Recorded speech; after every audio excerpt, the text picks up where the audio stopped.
The takeaway, as we said, Again. For you as well. So, takeaway is good. Arm under your chest now, nice and relaxed, all nice and connected, okay? Club going back. This was a sort of fade feeling swing, okay? Yeah. The good thing is you didn't start sort of shoving your arm out to try and get the club to come across. Everything's staying nice and connected there, okay? Top of the backswing, great. Top of the backswing, great. Nothing needs to change there, okay? The feeling is now that this foot got to be less active. When you start coming down, you know, even there now, it's off the ground now. So that knee's going forward, that hip's spinning out, okay? Club when you come into here now, it's coming from behind you quite a lot. This one here now, as that club comes back down, look at that right foot now, a lot more quieter into the motion. Club can come back. Oh look, there we go. We get the club back in front of you now. It's not sort of stuck behind here, it's kind of there. So as you're releasing the club now, just as we get into impact, that club is coming more from sort of a gradual line this way, not that way. There, not from in there. Yeah.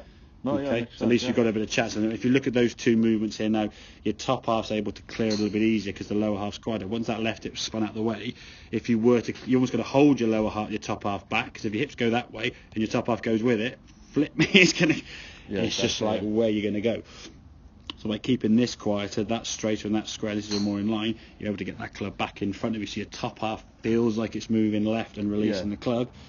Getting the ball then starting more direct towards target. Oh my God, it's nearly through my and shoulder. You can exactly. Whereas that's like it's through your neck. Still through my neck. Yeah, exactly. Let's go from my ear to my neck. But look at the difference in your lower half movement. Well, no, exactly. That's the thing. Once that knee, this goes here, this goes there, this goes there, the club goes back here. Every action's got a reaction. Okay, so if the knees, the lower half goes that way, someone's got to get behind you, and that's always with the club. If the lower half's quieter, it can all stay in front of you, kind of you coming down. And as you come through, it will come that lower half, and what you'll find, it won't feel so sort of like last minute, I'm going to catch up, because it wasn't too bad there. Once it started moving, it just sort of rolled up there and went through. What you'll often find sometimes when people start keeping the right foot down, it will stay down till then they just go whoop, and they just turn it through. But it will start becoming more familiar. Actually, when can it start sort of coming through? Obviously, after the ball here now, we look at the tour players as they're striking their irons, particularly. That right foot's never going to be in that position really on an iron. With a drive there's more energy and more speed, and yes, you can kind of get away with coming a bit more this way and up because it's a sort of swing path and the more of an upward strike. But with those eyes to get that club back in front, get that strike, avoid that sort of quickie hook, and give you the ability to hit that shot, not just be that way all day.